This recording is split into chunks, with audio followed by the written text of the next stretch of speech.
Hello dear student, welcome to physics नमा। आज के इस वीडियो में हम लोग क्लास 9 साइंस का चैप्टर वर्क एंड एनर्जी के बारे में स्टडी कर रहे हैं। तो आज के वीडियो में हम लोग एक एग्जांपल और एक क्वेश्चन जो वर्क से रिलेटेड है उसको हम लोग सॉल्व करेंगे, और साथ में हम यह भी देखेंगे कि कोई वर्क या कोई कार्य पॉजिटिव या निगेटिव कब होता है। तो आइए हम लोग सबसे पहले एग्जाम्पल 11.1 को सॉल्व करते हैं, जो एनसीईआरटी के बुक में दिया गया है। तो एग्जाम्पल 11.1 को देखते हैं। A force of 5 newton is acting on an object. The object is displaced through 2 meter in the direction of the force. इसमें बोल रहा है कि एक ऑब्जेक्ट है, उस पर 5 न्यूटन का फोर्स लगाया जा रहा है। तो फोर्स लगाने के बाद वह जो ऑब्जेक्ट है 2 मीटर डिस्प्लेस हो जाता है, और जो डिस्प्लेसमेंट का जो डायरेक्शन है वह फोर्स के डायरेक्शन में ही है। यानी जिस डायरेक्शन में फोर्स लग रहा है उसी डायरेक्शन में उसका डिस्प्लेसमेंट भी हो रहा है। If the force act on the object all through the displacement, और जो फोर्स लग रहा है जब तक डिस्प्लेसमेंट हो रहा है तब तक फोर्स लग रहा है।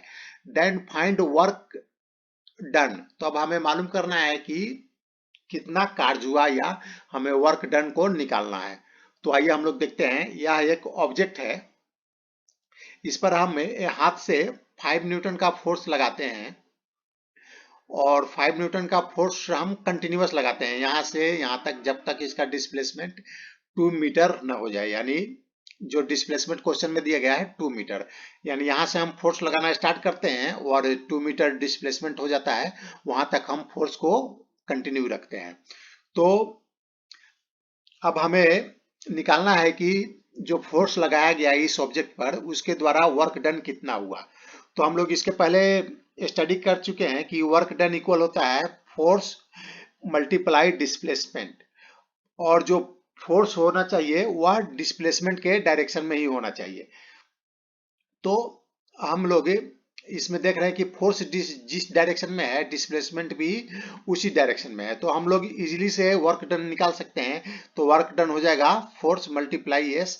तो फोर्स हमारा क्या है, क्वेश्चन में दिया गया है 5 न्यूटन, और डिस्प्लेसमेंट है 2 मीटर। तो हमारा वर्क डन हो जाएगा 10 न्यूटन मीटर, और न्यूटन मीटर को हम बोलते हैं जूल। तो वर्क डन हो जाएगा 10 जूल।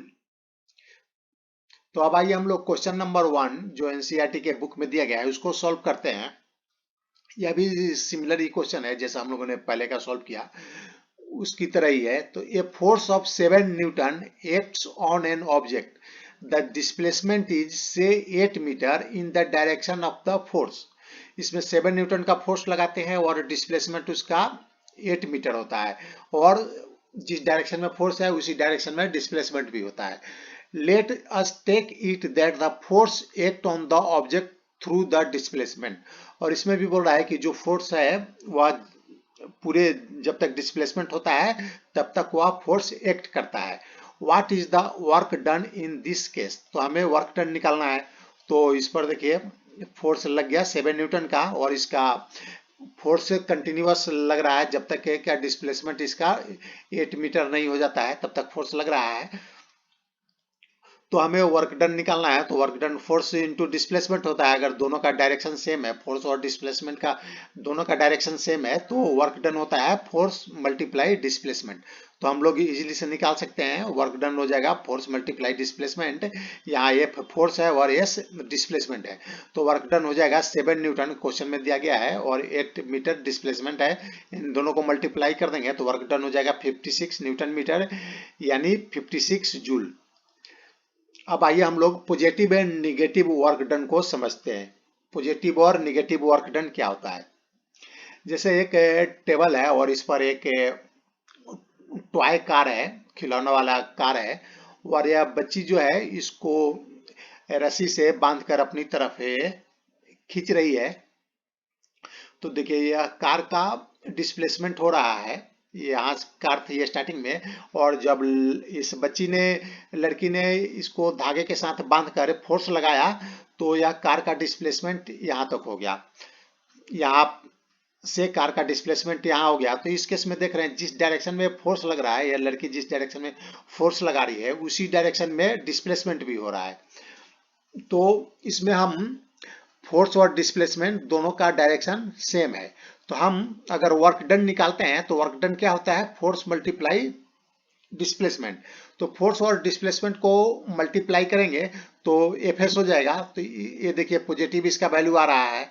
तो इस केस में वर्क डन पॉजिटिव होगा। अगर हम इस अगर हम लेफ्ट टू राइट डायरेक्शन को हम पॉजिटिव लिए हैं, अभी हम लोगों ने लेफ्ट टू राइट डायरेक्शन को पॉजिटिव लिया। हम किसी भी डायरेक्शन को पॉजिटिव ले सकते हैं और उसके अपोजिट डायरेक्शन को निगेटिव ले सकते हैं।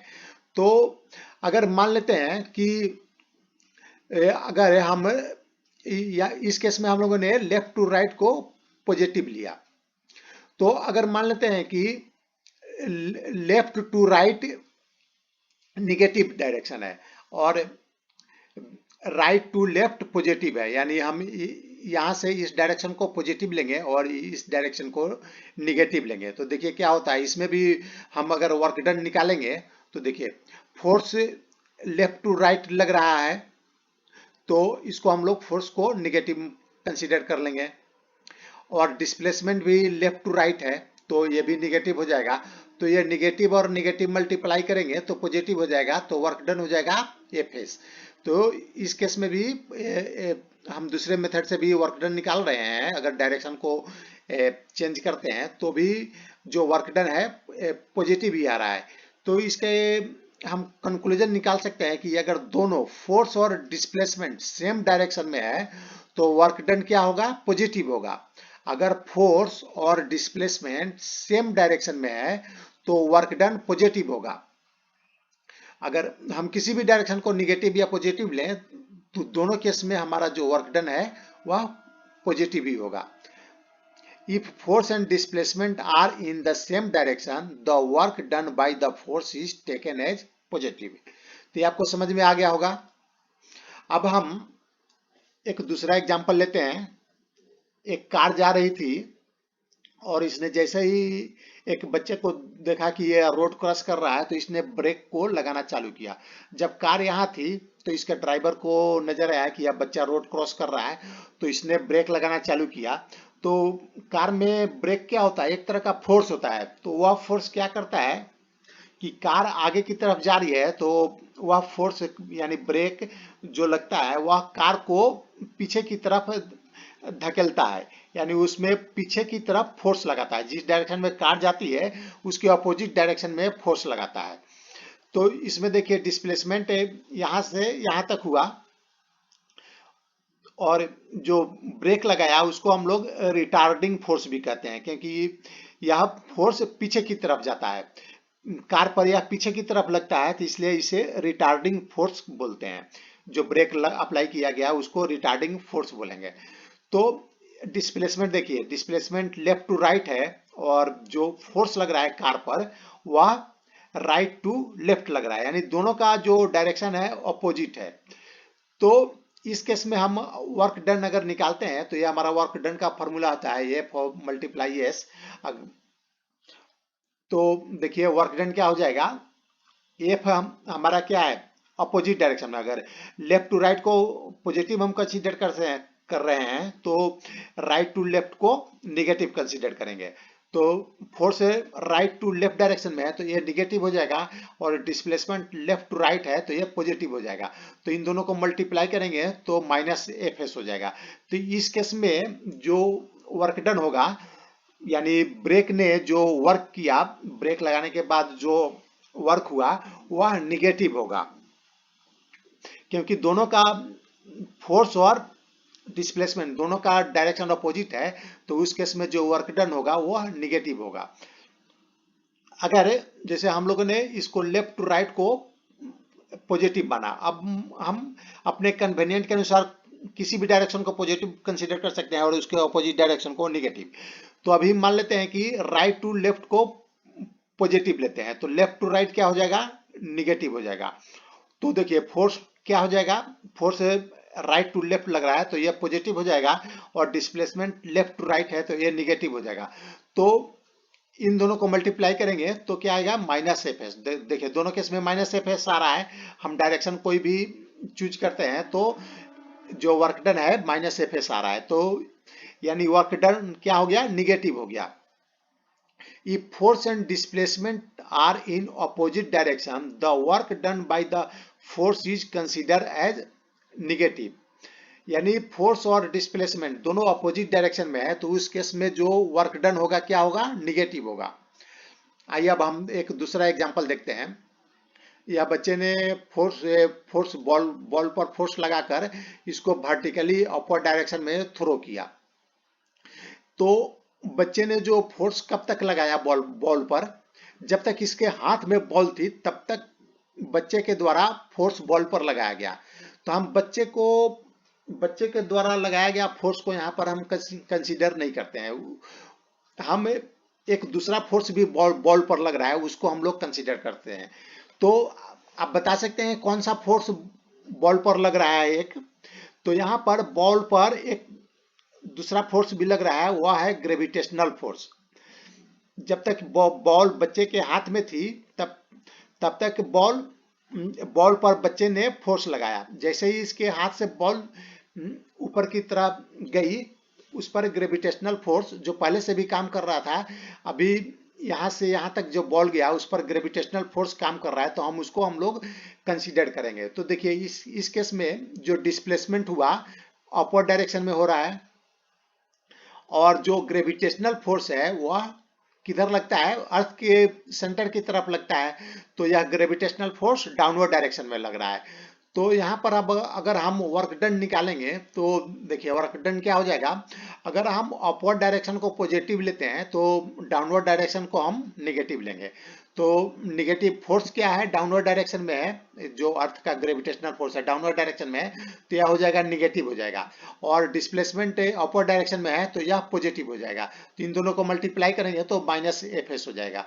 तो इस केस में भी देख रहे हैं कि डिस्प्लेसमेंट और ग्रेविटी जो फोर्स है वह दोनों अपोजिट डायरेक्शन में है, तो इस केस में जो वर्क डन होगा वह निगेटिव होगा। किसके द्वारा वर्क डन, ग्रेविटेशनल फोर्स के द्वारा जो वर्क डन हो रहा है बॉल पर, वह निगेटिव है। यहाँ पर हम जो वर्क डन कौन सा फोर्स का कंसीडर कर रहे हैं, ग्रेविटेशनल फोर्स का। तो ग्रेविटेशनल फोर्स का जो वर्क डन है वह निगेटिव है।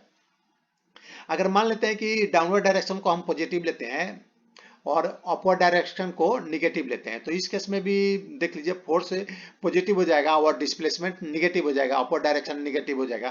तो इसको भी हम लोग निकालते हैं, तो यह जो वर्क डन होता है माइनस एफ एस हो गया। If force and displacement are in opposite direction, the work done by the force is considered as negative. अगर दोनों का डायरेक्शन ऑपोजिट है तो जो वर्क डन होगा वह निगेटिव होगा। अब एक और केस लेते हैं। या बच्चा अपने पीठ पर बैक पर एक बैग टांग कर या बैग को ऊपर ले जा रहा है, तो इसमें हम लोग वर्क डन निकालते हैं। देखिए बच्चे ने बैग पर फोर्स लगाया, अपर डायरेक्शन में फोर्स लगा रहा है क्योंकि बैग को यह ऊपर ले जा रहा है, तो अपर डायरेक्शन में फोर्स लगा रहा है। तो work done by a student on the bag क्या होगा, फोर्स मल्टीप्लाई डिस्प्लेसमेंट। तो बच्चे ने जो फोर्स लगाया, मान लेते हैं कि ये फोर्स लगाया और यहाँ से बच्चे का जो डिस्प्लेसमेंट है, देखिए यहाँ से बच्चा चलकर यहाँ गया, तो लेकिन फोर्स अपवर्ड डायरेक्शन में लग रहा है। इस बैग पर बच्चा जो फोर्स लगा रहा है, बच्चे के कंधे द्वारा जो फोर्स लग रहा है वो अपवर्ड डायरेक्शन में लग रहा है। तो अगर हम वर्क डन निकालेंगे तो जिस डायरेक्शन में फोर्स है उस डायरेक्शन का जो डिस्प्लेसमेंट है वो लेंगे। तो देखिए बच्चा तो यहाँ से यहाँ तक गया, बच्चे का डिस्प्लेसमेंट यहाँ से यहाँ हो गया, लेकिन फोर्स के डायरेक्शन में डिस्प्लेसमेंट कहाँ हुआ, यहाँ से यहाँ तक हुआ। तो हम यहाँ से यहाँ तक के डिस्प्लेसमेंट को हम कंसीडर करेंगे। तो फोर्स हो जाएगा, सॉरी वर्क डन हो जाएगा एफ मल्टीप्लाई एस। अब देखिए ग्रेविटेशनल फोर्स को हम कंसीडर करते हैं। ग्रेविटेशनल फोर्स डाउनवर्ड डायरेक्शन में लग रहा है और डिस्प्लेसमेंट अपवर्ड डायरेक्शन में है, तो यहाँ पर देखिए जो वर्क डन हो जाएगा, ग्रेविटेशनल फोर्स का जो वर्क डन होगा वह माइनस एफ मल्टीप्लाई एस यानी माइनस एफ एस हो जाएगा। तो अगर ग्रेविटेशनल फोर्स का वर्क डन लेंगे तो निगेटिव होगा, लेकिन यह लड़के द्वारा बच्चे द्वारा जो वर्क डन होगा, बच्चे ने इस बैग पर फोर्स लगाकर जो यहाँ तक ले गया, उसका जो वर्क डन होगा वह पॉजिटिव होगा, लेकिन ग्रेविटेशनल फोर्स का जो वर्क डन होगा वह निगेटिव होगा। तो आज का यह वीडियो समाप्त हुआ। अगर आपको यह पसंद आया तो इसे लाइक करें, शेयर करें एंड सब्सक्राइब करें। Thanks for watching.